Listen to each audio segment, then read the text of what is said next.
On accueille Jean-Paul Pelleras avec le plus grand plaisir. Journaliste, écrivain, agriculteur, rédacteur en chef du journal L'Agri des Pyrénées-Orientales et de l'Aude et auteur de ce livre, Le journaliste et le paysan. C'est publié aux éditions Talaya. L'agriculture a bien sagement obéi à ceux qui imposent leurs contraintes coercitives dès qu'ils accèdent au pouvoir, sans savoir ni de près ni de loin à quoi ressemble l'outil. Jean-Paul Pelleras, bonjour. Bonjour Alain Bercoff. Écoutez, je suis assez content, j'ai lu votre tribune dans l'Opinion, là que vous avez publiée hier, et c'est vrai que ça m'a fait penser, vous voyez, ça m'a fait penser aux médecins des villes.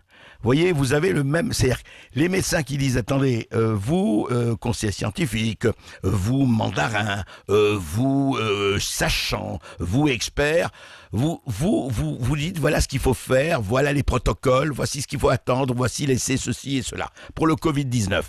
Nous sommes sur le terrain, nous avons nos patients, nous avons des gens qui sont en train de crever ou qui sont très mal. Qu'est-ce qu'on fait? Est-ce qu'on attend vos protocoles? Est-ce qu'on attend vos décisions scientifiques? Et vous dites, Jean-Paul Pelleras, nous qui sommes sur le terrain, en tout cas les agriculteurs, les gens de la terre, est-ce qu'ils doivent attendre effectivement, comme vous dites ailleurs, vous dites aussi le paysan, m'a frappé cette phrase, vous dites en 30 ans, chaque fois que l'agriculture de notre pays a accepté la négociation, elle a perdu la partie. Et le paysan est devenu le subalterne d'une société guidée, non plus par ses besoins, mais par ses caprices. Expliquez-nous. Écoutez, 30 ans, pourquoi? Bon, parce que si vous voulez, moi je fais partie de ces paysans du midi de la France qui malheureusement, pour beaucoup, on a dû plier boutique parce que on a subi de plein fouet les importations et donc les distorsions, d'abord monétaires puis sociales et aujourd'hui environnementales, avec encore d'ailleurs aujourd'hui un SMIC qui est à 14 € de ce côté-ci des Pyrénées, qui est à 7 € de l'autre côté, avec des importations en provenance notamment du Maroc, je parle en fruits et légumes, vous savez, la main-d'œuvre au Sahara occidental est de 5 € par jour. Donc, et chaque fois que l'on a voulu expliquer ça, on s'est toujours fait avoir parce qu'on nous a dit il faut attendre, c'est la géopolitique, etc., etc. En attendant, on a perdu 3 paysans sur 4 ici dans le Midi, voilà. Et on s'est toujours fait avoir parce qu'on a toujours négocié. Après, on est monté au créneau. Moi-même, j'ai été syndicaliste, vous l'avez vu. J'ai même fait un peu de prison à un moment donné pour défendre le métier. Mais ça n'a pas suffi. Ça ne comptera pas plus qu'une virgule dans les livres d'histoire, cette affaire-là. On s'est fait entortiller parce que, écoutez, le relais n'a pas été bon. C'est tout. Voilà. Mais, et c'est pareil avec l'environnement. Voilà, c'est pareil avec l'environnement. Alors, vous voulez dire que, en fait, ce que vous dites quelque part, l'agriculture a été plus ou moins tué, pas heureusement complètement, mais quand même, par des gens qui avaient des motivations, quoi, à votre avis? Quand vous dites, quand on négocie, vous le dites, effectivement, on s'est fait avoir, et on obéit, et puis, mais c'est quoi dans la structure des soi-disant ou des environnementalistes ou des politiques? C'est quoi? Ils regardent, eux, le paysage et toute la carte, et ils ne voient pas le territoire. Ça veut dire qu'ils pensent à quoi? Eux, à des intérêts plus généraux, plus globaux, et le reste, ils s'en foutent, c'est aléatoire? C'est quoi Tout à fait. Il y a eu, traité de Rome en 57, à partir de là, tout a été décidé. On a dit, on va faire produire dans les pays méditerranéens, là où on peut fixer la main-d'œuvre, puisque donc c'est les fruits et légumes, on demande beaucoup de main-d'œuvre, et puis on va leur envoyer ce qu'on appelait les eaux virtuelles de la Méditerranée, c'est-à-dire du blé, parce qu'ils n'avaient pas les moyens d'arroser. Bon, ça c'est la première chose, c'est géopolitique. Vous savez, moi un jour, quand j'étais aux jeunes agriculteurs, Jacques Chirac, à l'époque, on avait été à l'Élysée, il m'avait dit, je lui avais dit, vous savez, il y a la tomate ne se vend pas. C'était en 96 ou 97, et il m'avait dit, vous savez, combien de tonnes? Je lui ai dit, je sais pas, il y a 70 000 tonnes en souffrance actuellement dans le Midi. Et puis il avait dit, vous savez, la paix en Méditerranée, personne ne s'y opposera. Au même moment, il négociait avec Aznar et on laissait mettre des porte-avions français au large de Gibraltar. Tout est là. Ouais. Vous voulez dire donc ça comptait plus, quoi. Tout ça, les 70 000 tonnes, on s'en fichait, quoi. On s'en fichait. Si vous voulez, ça c'est la première partie. Là, on est dans l'économie. on est dans l'économie, et puis c'est comme ça. Pour les environnementalistes... Jean-Paul Pelleras, on en parle juste après pour les environnementalistes, justement. On a encore du temps avec vous, on prendra le temps tout de suite après cette petite pause. À tout de suite, merci. Et nous sommes toujours et plus que jamais avec Jean-Paul Pelleras, et qui est écrivain, qui est agriculteur, et qui dirige le journal L'Agri, et qui nous parlait justement, on parlait un peu des obstacles, on parle des obstacles géopolitiques, et je voudrais qu'on parle, Jean-Paul Pelleras, des environnementalistes. Je rappelle que vous avez dit, les lobbies environnementalistes et l'agriculture, c'est pas tout à fait la même chose au niveau des intérêts. Dites-nous. Alors, non, écoutez, bon, aujourd'hui, il y a des gens qui savent forcément ce qui est bien pour nous. Bon, vous avez vu, j'ai écrit une tribune récemment où c'était une lettre à Vinoche et à De Niro, bon, parce qu'il y a un mouvement, n'est-ce pas, qui va s'amplifier d'ailleurs. Le jour d'après, pour moi, ce sera probablement compliqué pour le monde agricole par rapport à ça. Aujourd'hui, on a une agriculture qui pèse 75 milliards d'euros. Qui nourrit, il faut nourrir 67 millions d'habitants. On ne va pas nourrir 67 millions d'habitants en France et en 2050 9 milliards d'habitants dans le monde avec du bio et de la permaculture. C'est pas possible ça. Ni avec des circuits courts, il faudra livrer intramuros dans des villes comme Paris. C'est impossible, ce sera très compliqué. Donc il faut quand même savoir raison garder, ne pas jeter le bébé avec l'eau du bain, et puis respecter le travail de ceux qui savent de quoi ils parlent. Voyez, et c'est ça. Voyez. En fait, ces gens-là vous disent ce qui est bon pour vous parce qu'ils savent mieux que vous, ils pensent que ce qui est bon pour vous. Ces braves De Niro et autres, enfin, les stars et autres. Et autres. Mais vous avez aujourd'hui, vous savez, puis bon, les environnementalistes et les écologistes, bon, si on regarde, bon, finalement, dans les élections présidentielles, c'est 2%. 2%. 2% de quoi? Ce sont des bricoleurs qui essaient d'imposer à une agriculture conventionnelle et responsable des méthodes qui sont de notre temps. Allez dire aux gens qui travaillent actuellement et qui essaient de rester compétitifs, je dis bien qui essaient de rester compétitifs par rapport à ce qu'on a évoqué tout à l'heure, c'est-à-dire la pression internationale. Allez dire à ces gens-là qui doivent revenir avec un cheval, ou bien allez dire aux gens qui sont sur les vignes à Banyuls ou ailleurs qu'il faut qu'ils enlèvent l'herbe à la main. C'est plus possible tout ça. C'est plus possible.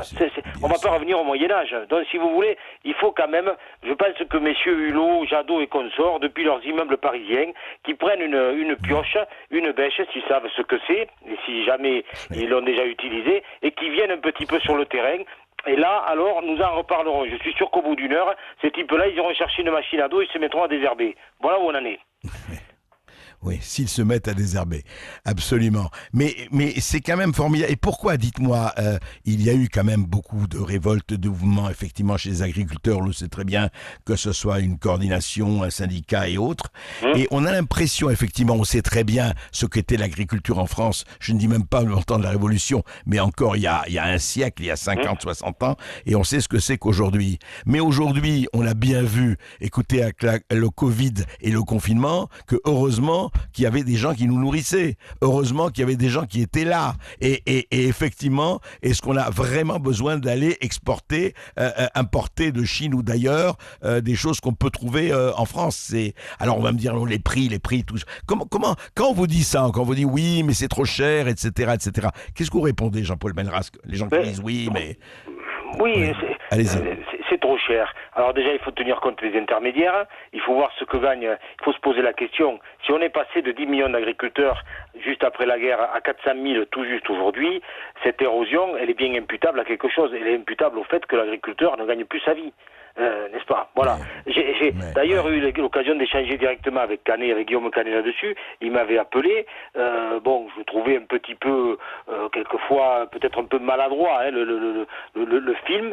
Mais derrière, si on en arrive à des extrémités comme des suicides, des gens qui arrêtent leurs activités, il n'y a pas de mystère. C'est que derrière, ça va plus. Alors, ce que j'ai envie de dire aujourd'hui aux gens qui critiquent à tout bout de champ l'agriculture, c'est que demain, si tu retrouves sur la corde, les agriculteurs français vont envoyer valser par-dessus les moulins leurs activités, et puis qu'est-ce qu'il nous restera? De l'importation. Et là alors, on n'ira pas regarder ce qui arrive de Chine, on n'ira pas regarder si c'est du bio, si c'est pas bio, si c'est... Ah non, parce que là, on mangera ce qu'on nous donnera, et on n'aura pas le choix.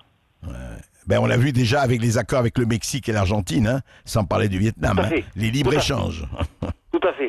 Tout à fait. Non, vous avez raison, Jean-Paul Pelleras. Écoutez, restez avec nous.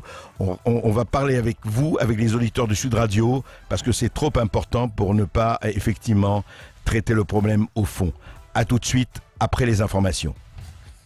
Quel est l'avenir de l'agriculture en France? Quel modèle agricole vous souhaitez? Est-ce que vous êtes vous-même paysan, par exemple, ou est-ce que vous fournissez auprès de vos paysans? 0826 300 300. On reste avec l'invité d'André Berkoff, Jean-Paul Pelleras, qui est auteur de ce livre, Le journaliste et le paysan. C'est publié aux éditions Talaya. Les autres questions qu'on peut aborder avec vous: est-ce qu'il faudra travailler moins ou travailler davantage pour sortir de cette crise économique qui va nous tomber dessus et se fracasser sur nous après la crise du Covid-19? Pareil. 0826 300 300. C'est votre moment sur Sud Radio. Juste après les informations, André Berkoff vous donne la parole de 13h à 14h. À tout de suite. Oui, est-ce que les carottes sont cuites pour l'agriculture? Ce serait quand même dramatique. Ce serait plus que dramatique. On en parle avec Jean-Paul Pelleras, bien sûr. Et on en parle avec vous, auditeurs de Sud Radio. Vous êtes toujours au rendez-vous et vous avez beaucoup de choses à dire. Jean-Paul Pelleras, je voudrais qu'on revienne un peu sur ce que vous nous disiez par rapport à... ça fait longtemps effectivement que vous militez, que vous êtes vous-même agriculteur, que vous avez rencontré un certain nombre de responsables politiques. Est-ce que en fait, et c'est pas, vous parlez de Jacques Chirac, est-ce que ça fait des décennies où on s'est dit qu'au fond, est-ce que c'est pas ça, au fond, ce qui comptait pour les princes qui nous gouvernent, quels qu'ils soient, de droite, de gauche ou d'ailleurs, c'est le tertiaire, ce sont les services, l'agriculture et l'industrie. D'ailleurs, on a vu ce qui est arrivé à l'industrie, hein, alors qu'on avait une des industries les plus importantes, je dirais, du monde, on peut dire en tout cas de l'Europe. On a vu ce qui se passe depuis 40 ans. Est-ce qu'en agriculture, ça a été la même chose? C'est une variable d'ajustement. On dit, bon, ben d'accord, l'agriculture, on va se débrouiller toujours, hein. Les paysans sont là, il n'y a pas de problème. Est-ce que c'est ça qui s'est passé depuis? Je parle pas nouveau, pas récemment, hein, depuis des années. Mais bon, si vous voulez, il y a deux agricultures. Il y a celle qui, production fruitière, légumière, viticole. Là, on est passé par la machine à broyer. Ça, c'est sûr. Ensuite, il y a ce qu'on appelle les grandes cultures. Bon, déjà qui étaient soutenues. Mais pardon, Jean-Paul Pelleras, excusez-moi, parce que nous, on connaît pas. Moi, je voulais comprendre. Quand vous dites on est passé par la machine à broyer, ça veut dire quoi concrètement? Ça veut dire que nous n'avons pas été suffisamment compétitifs. Bon, d'abord pour une raison simple, c'est que ce sont trois secteurs, fruits, légumes, vins, qui ne bénéficient pas ou très très peu des soutiens européens, des aides PAC. D'accord. Alors que bon, tous les autres secteurs, ce qui est indispensable, hein, nous, si vous voulez, on a toujours, parce que après le traité de Rome, on a dit, nous, on ne veut pas vivre d'aide dans ces secteurs-là, on veut vivre par le marché. Bon, mais ce qu'on n'avait pas prévu, c'est ce qui allait se passer, c'est-à-dire l'entrée de l'Espagne, etc. Hein, donc voilà, qui est arrivé avec des coûts de main-d'œuvre, voilà. Bon, ça c'est pour. Voilà. Ensuite, les productions, les grandes cultures. Oui, l'autre agriculture. Si elles sont pas aidées, il faut être clair, de toute façon, ils peuvent pas s'en sortir. C'est pas possible. Bon, donc il y a ces deux aspects. Mis à part ces considérations. Effectivement, aujourd'hui, l'agriculture, elle est, je ne vais pas dire que c'est une variable d'ajustement. On a encore 75 milliards de chiffre d'affaires. Bon, on pèse sur le commerce extérieur, mais on sent bien que, vous savez, il y a une chose tout à l'heure, je ne sais plus, on parlait un petit peu du coût. Aujourd'hui, c'est au lendemain de la guerre, vous aviez 45% du budget des ménages, c'était l'alimentation. Aujourd'hui, c'est 13%. Ouais. Et 14%, c'est la téléphonie. On consomme plus aujourd'hui pour téléphoner que pour manger. Vous voyez ? C'est important, ça. Les choses ont évolué. Alors, et je crois que c'est finalement c'est les priorités qui sont plus là. C'est les priorités. Et du coup, ma foi, l'agriculteur, de facto, n'est plus prioritaire parce que peut-être que le gars qui vend du téléphone est plus prioritaire que lui. Voilà, tout simplement, quoi. Voilà. Et est-ce qu'on n'a pas aussi, est-ce qu'on nous a pas appris, quand je dis appris, à désappris, à manger n'importe quoi? Est-ce qu'on s'est dit, oui, allez, c'est pas de problème, j'ai vu la file qui se profilait devant les McDo, dès que McDo a rouvert, il y avait 5 km de queue devant un McDo de la banlieue parisienne. Est-ce qu'on se dit, bon, mais tout ça, ça n'a aucune importance? Alors, c'est ça, non mais, juste Jean-Paul Pelleras, parce que vous avez sûrement réfléchi là-dessus. Moi, le paradoxe qui me fascine, c'est que d'un côté, on dit, oui, produits bio, produits frais, produits bio, produits frais, oui, allez, regardez toutes les publicités, ah, le lait de la ferme, le truc de la ferme, et on montre l'amour est dans le pré, hein, l'amour est dans le pré, etc. Et d'un autre côté, les fast-food, les sous-vides n'ont jamais autant prospéré. C'est quand même un joli paradoxe. On va me dire c'est à cause du pouvoir d'achat, mais enfin quand même. il y a le pouvoir d'achat, il y a le mode de vie. J'ai une image que j'utilise depuis des années. Vous avez le gars, il bosse en ville, il se lève le matin, le métro, etc. Donc c'est très difficile. Il fait sa journée, il arrive le soir, il passe par la salle de fitness pour faire comme tout le monde, voilà. Il arrive, il est crevé, il ouvre son congélateur, il sort la barquette de Findus, il balance ça dans le micro-ondes, il se met devant une série télévisée américaine, il s'endort à 9h ou 9h30, le lendemain matin il recommence. Il a peut-être pas les moyens d'aller justement acheter sa salade pour la préparer. C'est ce mode de vie qui quelque part indirectement a impacté également la consommation. Voilà. Et ça, pour lutter contre ça, ici, moi je vis dans un petit village dans les Pyrénées ou sur l'Aubrac, peu importe, on arrivera toujours à manger ce qui se produit localement. Mais quand vous êtes intramuros, au milieu d'une ville de 10 millions d'habitants, c'est quasiment impossible, il faut le comprendre ça. Il faut le comprendre. Alors, quand les environnementalistes, excusez-moi, critiquent les moyens de production, d'acheminement et autres, qu'est-ce qu'ils proposent ? C'est pas évident ça. Vous voyez, c'est pas évident d'inverser. Non, mais j'allais vous parler d'acheminement. Ça me paraît, juste un mot, ça me paraît fondamental. Vous dites effectivement, moi, je vis, on est dans une ville de 10 millions, enfin, une région de 10 millions, l'Île-de-France, intramuros, effectivement. Mais on aimerait recevoir, nous, des produits de chez vous ou d'ailleurs. Mais effectivement, l'acheminement, c'est fondamental. Et là, vous dites, on ne peut pas faire comme si, on peut pas faire uniquement avec l'environnementalisme bio, quoi. C'est ça que vous êtes en train de dire. C'est pas possible. C'est pas possible parce qu'on n'arrivera pas. Aujourd'hui, récemment, Macron est allé visiter une serre de tomates en Bretagne. J'ai écrit une tribune dans Le Point où, même si je suis pas toujours d'accord avec ce que fait Macron, là j'ai dit, il a eu raison d'aller là et de pas aller sur une exploitation de permaculture ou de ceci ou de cela, vous voyez, parce que là on est vraiment chez des gens qui produisent, qui sont capables d'amener la quantité suffisante, parce qu'à un moment donné, il faut pas rêver, il faut nourrir. Vous voyez, il faut arrêter d'idéaliser, sinon on ne va pas s'en sortir. Ou alors on va devenir, comme je le disais après, dépendant d'autres pays sur le plan alimentaire, et là ce serait une catastrophe. C'est sûr. Jean-Marie, avons-nous qui avons-nous au micro? Eh bien, on a Stéphane qui nous appelle au 0826 300 300 depuis Bergerac et qui veut revenir sur l'Obamagate et Donald Trump. Stéphane, bonjour. Oui, bonjour André Darkov. Voilà, oui, j'ai pris tout à l'heure l'émission un petit peu en cours. Et effectivement, voilà, je trouve que c'est étonnant puisque Trump, qui était un président, on va dire, mal aimé, qui était très décrié, et puis il s'avère que c'est peut-être l'inverse. Peut-être l'inverse, ce qu'on pensait de lui. Bah écoutez, de toute façon, les médias l'ont présenté comme une espèce de fou mégalomane, dictatorial et tout. Il y a eu effectivement de refus parce que, c'est un type qui faisait pas partie du système, bien qu'il soit multimilliardaire. Et c'est vrai que ça a tranché avec le reste, mais on voit aujourd'hui... Oui, pardon, allez-y, Stéphane. Non, et c'est ce qu'on croit, puisqu'effectivement, étant donné que Trump, il s'est autofinancé. Il s'est autofinancé, donc il dépend moins, a priori. Il dépend moins ou pas de certains lobbies financiers assez glauques qu'on connaît tous, puisqu'il y a aussi d'autres chaînes d'information qu'on trouve sur Internet et qui sont, qui sont complémentaires, voire tout à fait révélatrices de ce qui se passe dans notre société. Mais Stéphane, vous avez non seulement raison, bien sûr. Mais vous savez, juste une anecdote, je voudrais dire, quand j'étais allé interviewer il y a 4 ans, et je l'ai suivi dans un ou deux de ses meetings. Oui, j'ai été, je peux le dire, le seul journaliste européen à l'avoir interviewé au moment de sa campagne électorale. En 2016, oui. Et donc, je raconte ça. Et donc, il m'avait demandé si je voulais le suivre dans un ou de ses meetings.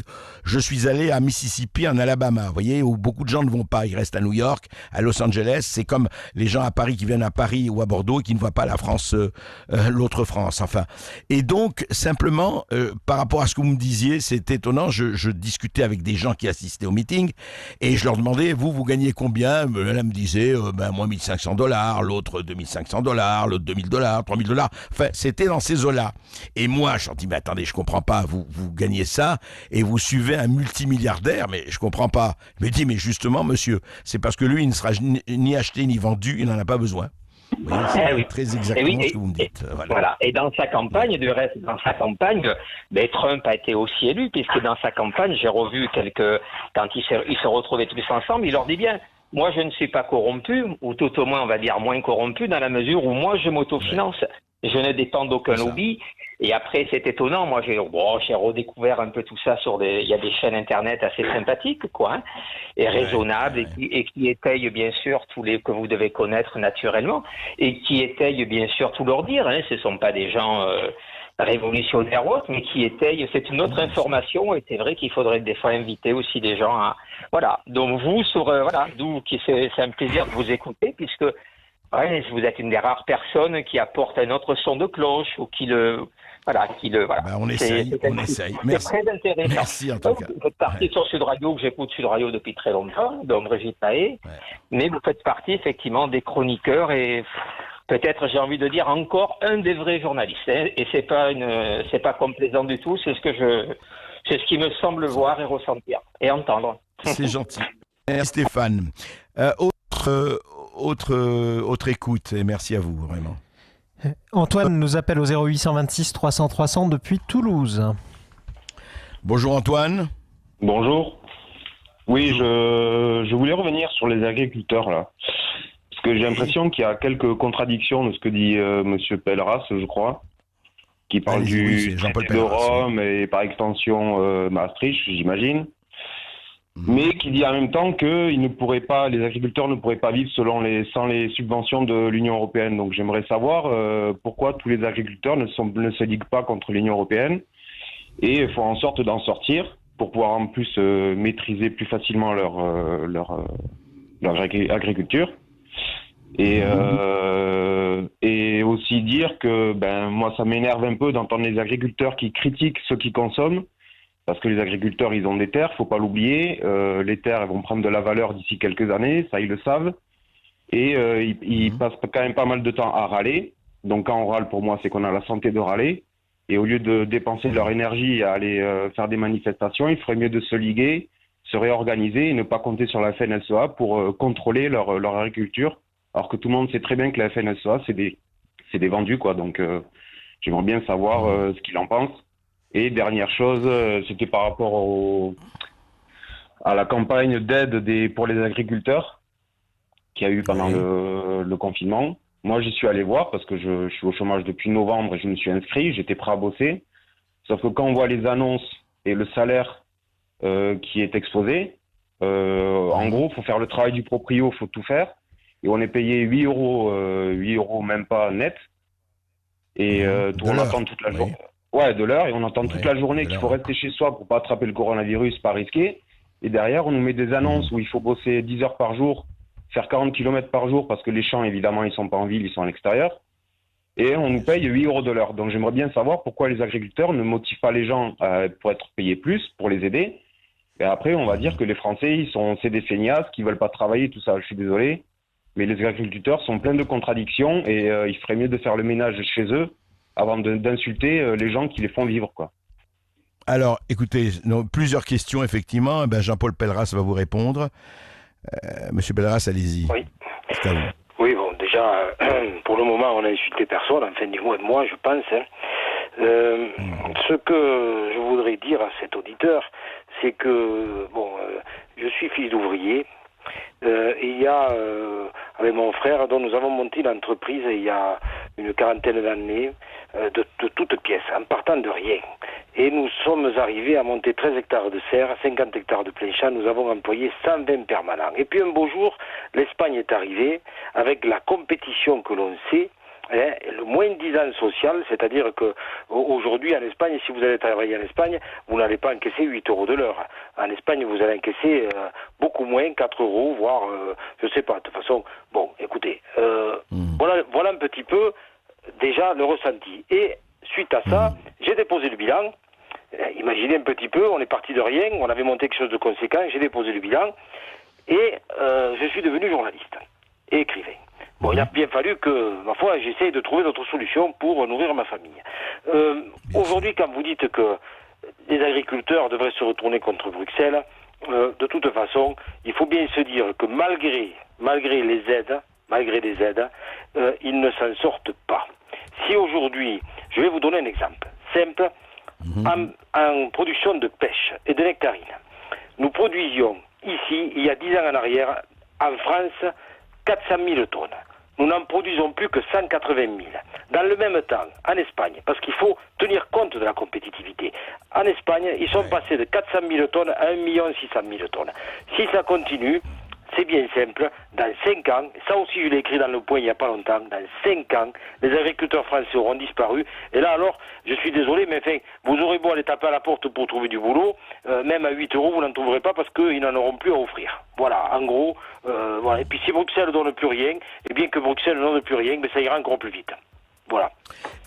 Jean-Paul Pelleras, pourquoi l'Espagne est arrivée à 180, enfin à quadrupler le prix de sa production par rapport à la France? Ben, tout d'abord, il y a eu les évaluations monétaires. Ensuite, évidemment, c'est le social. Vous avez l'Espagne qui, déjà, ils ne sont pas très regardants sur les déclarations. Le black, là-bas, c'est un sport national.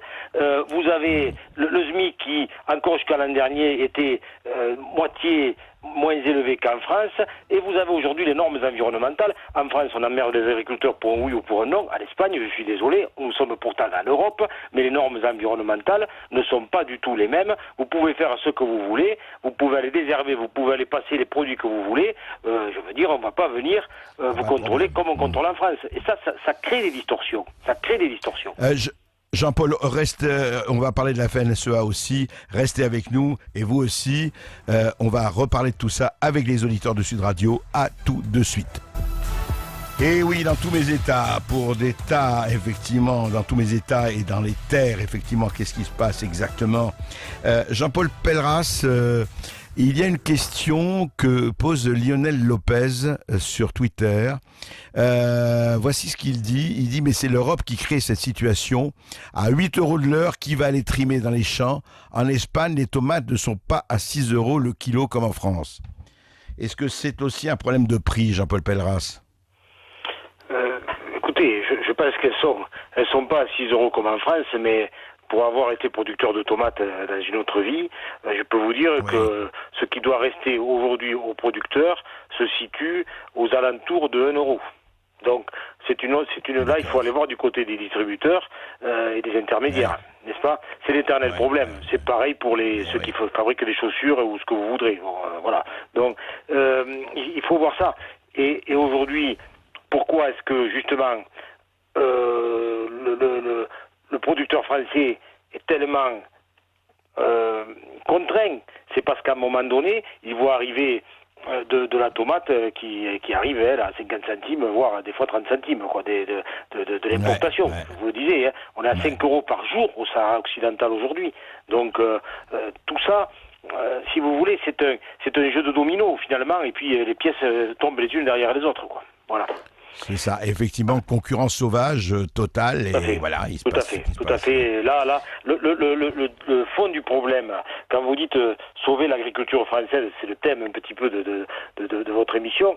Pour sauver l'agriculture française aujourd'hui, il faut absolument essayer de réguler cette compétition effrénée qui est mise en place. Si on arrive à réguler ça, après, voilà, il faudrait qu'ailleurs, ma foi, justement, en Espagne, ce soit plus sur le moins-disant social. Bon, si on arrive à réguler ça, je pense qu'on pourra de nouveau reprendre la main sur ces marchés qui nous ont été usurpés.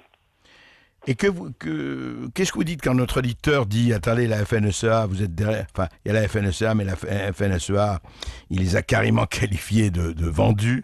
Mais est-ce qu'elle vous représente ou pas? Je suis très tranquille avec ça, je vais vous dire. J'ai été aux côtés de Christiane Lambert, qui est l'actuelle présidente de la FNSEA, qui m'a envoyé un texto encore tout à l'heure. J'ai été, pendant 2 ans ou 3 ans, je ne sais plus, dans son conseil d'administration quand elle était présidente des jeunes agriculteurs, dont rue de la Boétie.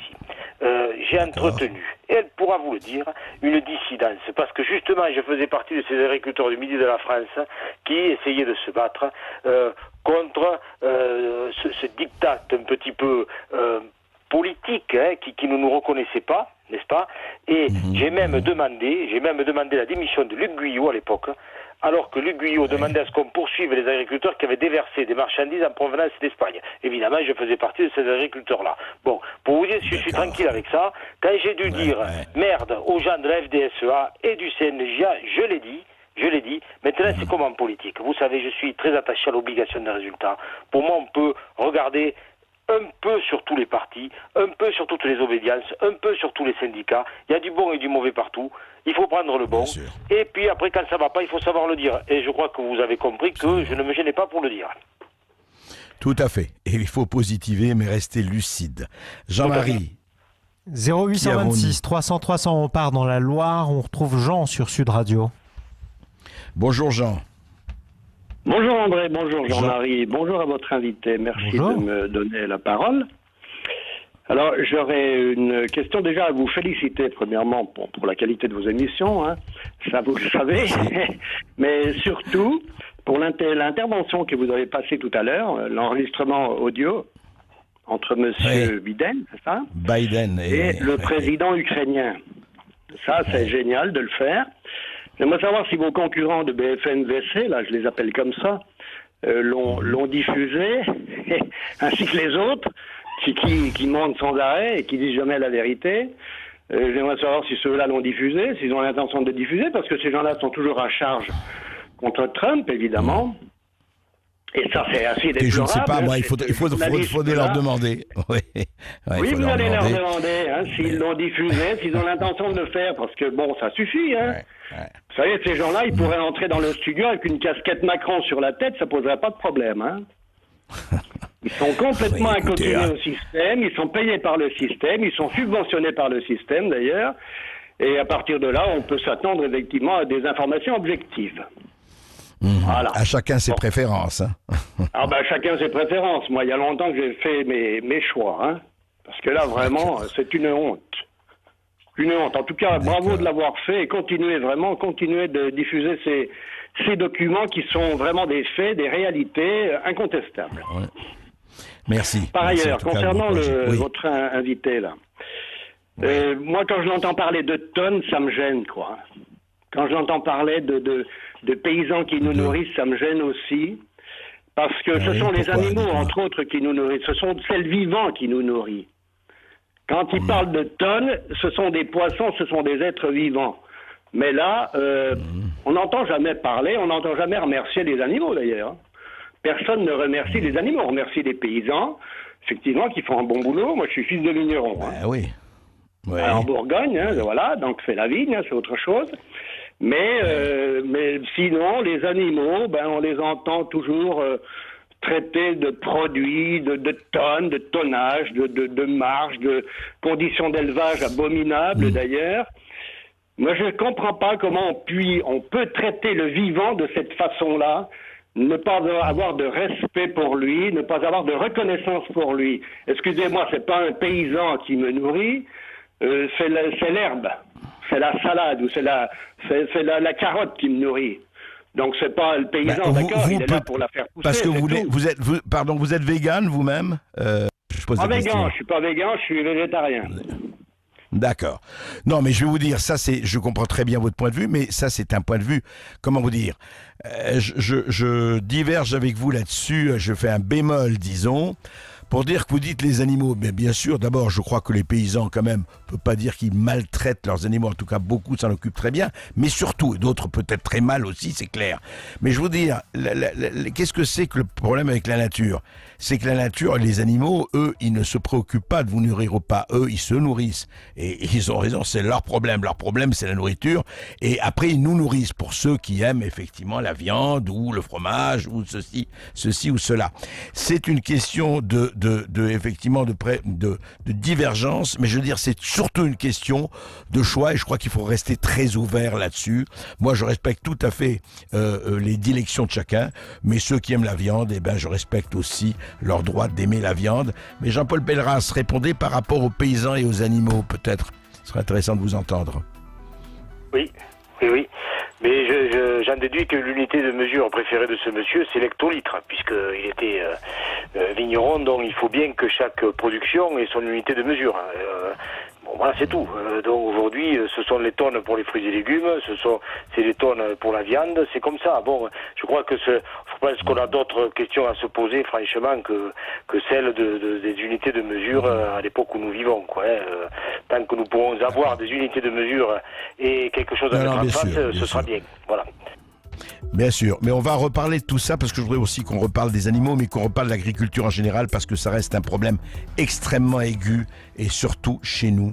À tout de suite après cette petite pause. Et dans toutes mes terres et dans toutes nos terres, nous sommes toujours avec Jean-Paul Pelleras, écrivain, essayiste, journaliste, et nous sommes évidemment avec les auditeurs de Sud Radio qui ont comme toujours beaucoup de choses à nous dire et des choses passionnantes. Jean-Marie, qui a 0826 300 300 direction la Haute-Garonne, on retrouve Christiane sur Sud Radio. Bonjour Bonjour, Monsieur Christiane. Berthoff. Bonjour. Et merci beaucoup pour vos émissions, soit à la télévision ou à la radio, qui sont très passionnantes.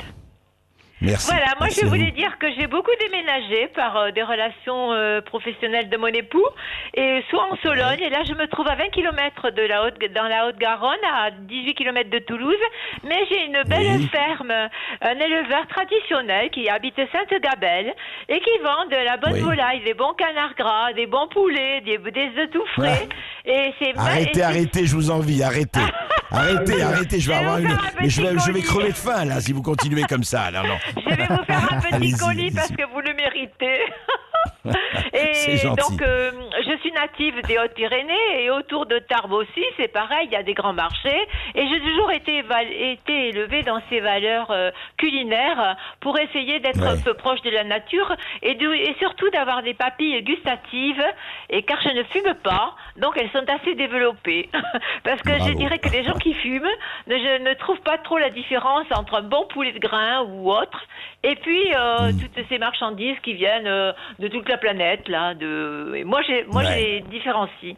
Donc j'ai toujours trouvé que ce soit en Sologne quand j'habitais ou dans l'Est ou ici depuis 20 ans je suis là et j'ai toujours trouvé c'est bon. Ils ont une ferme, ils s'appellent Alexandre et Christelle. Ils sont donc à Sainte-Gabelle. Ouais.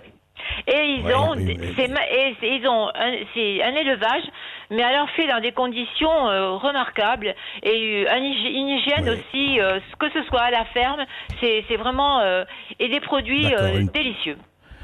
Tout ce qu'on aime, d'accord. Tout à fait, et voilà. Vous voulez dire que vous voulez témoigner que ça existe encore et que heureusement que ça existe encore. Voilà. Et je pense que c'est aussi ancré aussi dans la famille. Moi, j'ai été élevée dans ces conditions-là. Alors, je dis pas qu'on peut. Moi, j'ai une fille qui habite Chartres, qui travaille sur Paris, mais autour de Chartres, par là, autour de Paris aussi. Au lieu d'aller faire des promenades de 300 km, aller en vacances tous les week-ends, on peut, je pense, remplir un peu son congélateur pour la famille, pour une petite durée. Aller se chercher quelques aller dans bons les petits produits. marchés, la ferme et tout ça. Oui, aller dans les fermes. Il y a partout en France quand même encore, et j'espère qu'ils vont encore subsister parce que il va falloir faire un frein quand même à cette Europe et à ce marché mondial, ce marché commun, pour qu'on puisse quand même encore profiter de bons produits parce qu'on y a mis des grandes claques.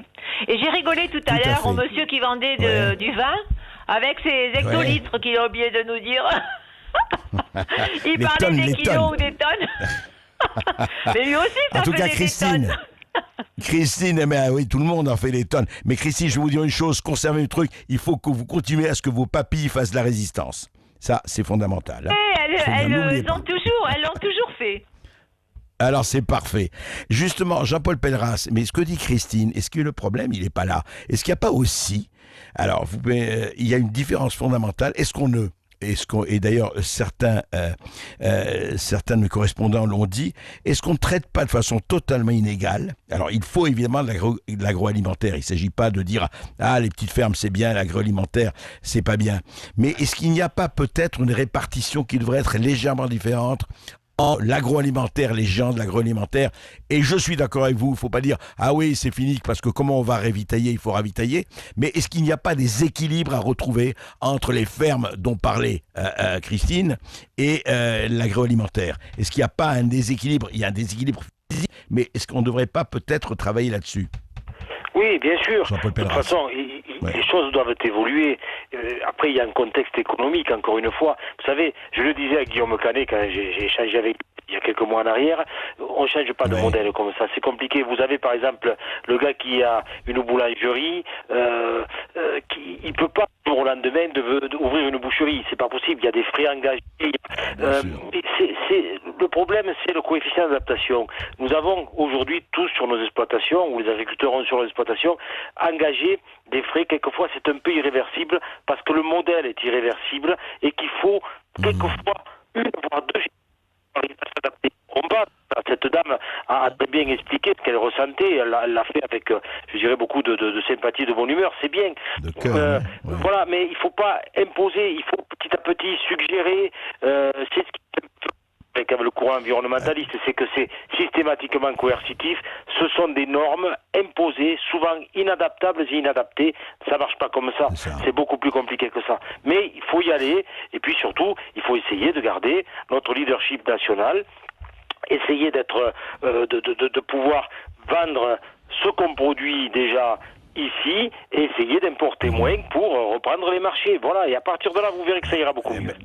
Ça, c'est de la volonté politique et espérons qu'il y en aura, c'est vrai. Et ça, c'est une volonté politique et une bataille intra-européenne déjà, ce qui n'est pas piqué des hannetons, sans parler des accords de libre-échange avec l'Amérique du Sud ou le Vietnam, c'est encore une autre paire de manches. Oui, les travaux d'Hercule, c'est pour aujourd'hui. D'autres auditeurs, Jean-Marie. Jean-Marie, oui, exactement. Et vous allez rire, André Berkoff, vous avez un auditeur au moins qui est extrêmement matinal, puisque tout de suite, au 0826 300 300, on retrouve Jim qui nous appelle de Lafayette au Colorado, où il est 5h39 du matin. Ouais, super. Oui, Jim, bonjour. Bonjour, comment allez-vous? Merci de m'avoir sur le programme. J'étais matinal ce matin et j'ai écouté votre émission, comme c'est souvent, grâce à Internet et au web. Et je voulais réagir sur ce que vous avez discuté avec Charles sur la présidence du président Trump. Depuis 3 ans et demi, c'est un président qui a été attaqué. Je suis tout à fait d'accord avec le qualificatif de tentative de coup d'État qui est en marche depuis 3 ans et demi. Ça continue. La presse aux États-Unis, dans sa grande majorité, n'est plus sont plus des journalistes qui parlent des actualités, de ce qui se passe en politique. Ce sont des commentateurs politiques. Il suffit d'ouvrir CNN, MSNBC pour voir que ce sont des gens qui viennent de nulle part, qui racontent n'importe quoi. Ils sont payés pour faire ça, bien évidemment.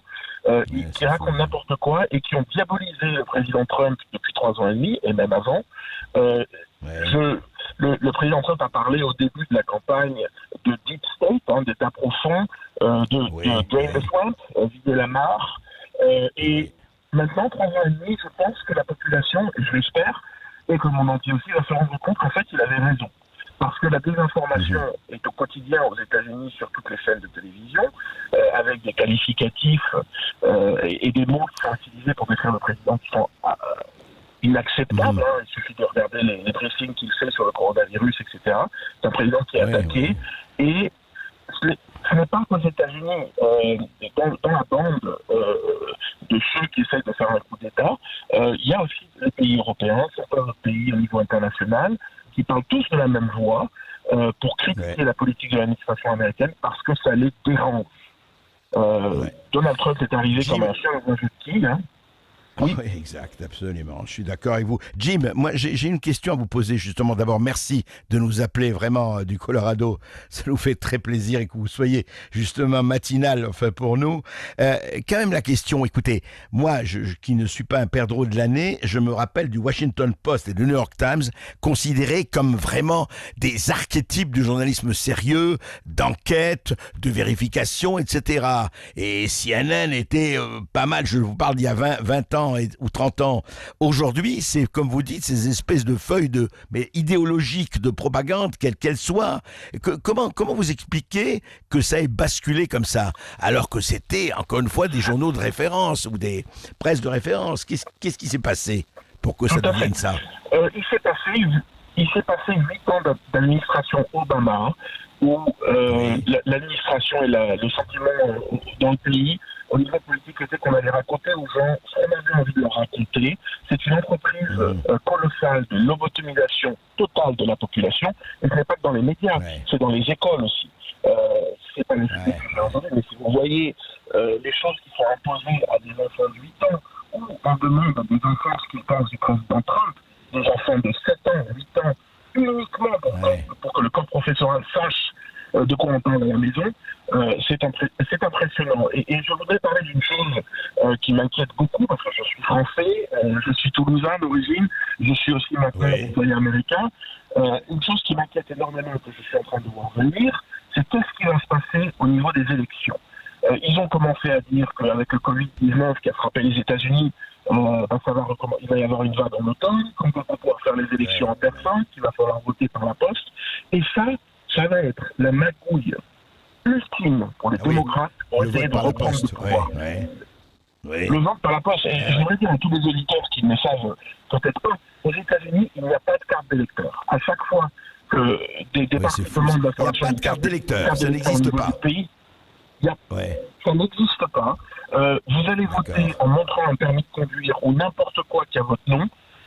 Les listes, il y a des listes électorales mais qui ne sont jamais à jour. Et à chaque fois que quelqu'un demande, il faut une carte d'électeur au niveau national, c'est-à-dire au niveau fédéral, on parle de racisme, on parle de tactiques pour empêcher de faire voter les gens les plus pauvres, c'est toujours la même chose dans la liste, les Noirs, les affranchis, etc. Mais ça, c'est autour de la magouille. Je suis aux États-Unis depuis 12 ans, j'ai vécu en Californie, j'ai vécu au Colorado. Moi, j'ai reçu des bulletins de vote systématiquement à toutes les élections depuis 12 ans. Et en tout petit, sur le bulletin de vote, il y a marqué « Si vous n'êtes pas citoyen américain, vous n'avez pas le droit de voter ». Il y a de la fraude colossale à chaque élection aux États-Unis. C'est énorme et qui n'est pas reconnu. Écoutez, ce qu'on peut dire pour rester positif, il y a effectivement cette fraude était là, mais malgré Obama, Clinton, rappelez-vous, dans les sondages, a été donné la veille des élections gagnante à 90%. On a vu ce qui s'était passé. Et je vais vous dire, juste Jim, je crois que la chance de Trump, c'est quand même Joe Biden. Ça va être difficile, à moins qu'il soit remplacé, mais ça va être très difficile avec Joe Biden et ce qu'on a dit de lui. En tout cas, merci Jim, merci beaucoup pour votre appel. Et nous, on continue. Et on continue dans le bon sens et on continue à éclairer. C'est notre boulot. Merci encore. Et puis en tout cas, Jim, on vous souhaite un excellent petit déjeuner puisque c'est bientôt l'heure chez vous dans le Colorado à Lafayette. Merci beaucoup. Continuez à nous écouter depuis là-bas, à l'autre bout du monde. Et continuez à nous appeler au 0826 300 300. Quant à nous, on se retrouve dans quelques instants sur Sud Radio. Il vous reste encore le temps d'appeler André Berkoff où que vous soyez. À tout de suite. Dans tous nos états, bien sûr, avec Jean-Paul Pelleras. Et avec vous, auditeurs de Sud Radio, on vous écoute plus que jamais. 0826 300 300, on revient en France, on va dans les Landes, on retrouve Jean sur Sud Radio. Bonjour Jean. Bonjour Monsieur Berkoff, bonjour tout le monde. Je voulais poser une question au premier invité, mais il est parti. Alors, si ça vous dérange pas, je vais quand même pousser un petit coup de gueule. Parce que ces derniers jours, on a parlé de De Gaulle. Et moi, j'en ai marre d'entendre parler de Gaulle, parce que De Gaulle, d'abord, ça fait 50 ans qu'il est mort. Et deuxièmement, le De Gaulle de la guerre, c'est un De Gaulle, et le De Gaulle d'après 58, c'est un deuxième De Gaulle. C'est un De Gaulle qui a créé la 5e République, avec un seul homme, tous les pouvoirs, c'est un seul homme. C'est celui qui est revenu sur l'Algérie française en 1959. C'est celui qui a rétabli la peine de mort pour un motif politique le 4 juin 1960. C'est celui qui a accepté le massacre des gens, des Oranais, le 5 juillet 1962. C'est celui qui a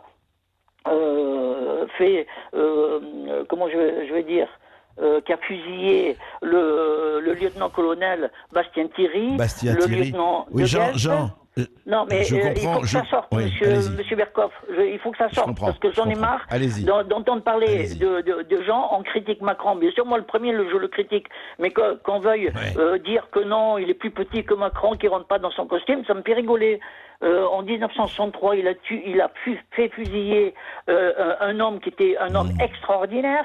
En 1966, bon, d'accord, il est sorti de l'OTAN, mais ça nous a donné quoi? Ça nous a donné le chômage qui a commencé à augmenter en 1966 et qui est arrivé en 68. En 67, et monsieur, il a dit des Juifs, c'est un peuple d'élite, sûr de lui-même et dominateur. C'est exactement ce qu'il était lui-même.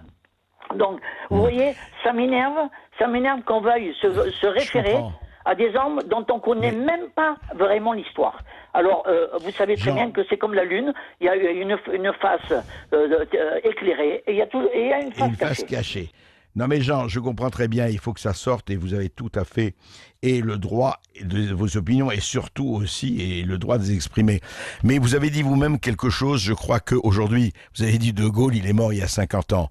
Donc les polémiques sur ce Gaulle, on peut les avoir encore, mais je crois franchement que l'heure n'est pas aux polémiques sur De Gaulle, l'heure est aux polémiques sur ce qui se passe aujourd'hui, ici et maintenant, à 2020. Maintenant que chacun ait son opinion sur le général De Gaulle, que le général De Gaulle soit l'auberge espagnole de tous les fantasmes, y compris de ceux qui veulent s'accrocher à ces Basques.